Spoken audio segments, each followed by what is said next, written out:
উপরে বাঁধলে হয়, জলের চাপে তো ভেঙে যাবে লাঠি।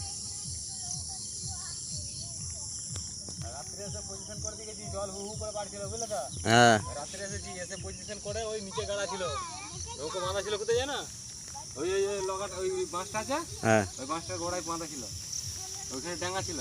কালকের চেয়ে অনেক জল বেড়েছে। জলটা রাত্রি থেকে ঠেল দিয়েছে তো।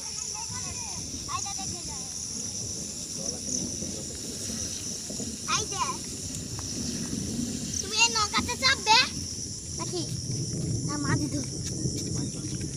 দেখ পাথর গায়ে তো উঠে গেছে জল। হ্যাঁ এটা পাথরের গায়ে, আমার দিদাই বলছিল আমার যে অতটা উঠেছে এইটুকু উঠেছে। একটাই গেট ছেড়েছে না? হ্যাঁ দেখো দামোদরে কত জল বেড়েছে, প্রচুর জল বেড়েছে। কালকে কম ছিল, আজকে প্রচুর পরিবর্তনে জল বেড়েছে। দেখ ওইখানে একটা ব্রিজ ছিল না, এইদিকে জল একদম উঠে গেছে। ওইখানে তো ছিল, ওইখানে ছিল একটা কুড়ে ঘর না, ডুবে গেছে জানিস তুই? দেখতে পাচ্ছ কত জল বেড়েছে দামোদর নদীতে। ওই তো ওইখানে কুড়ে ঘরটা আছে না, ওইখানে কুড়ে ঘরটা ডুবে ছাল লাল হয়ে গেছে, এখনো আছে না।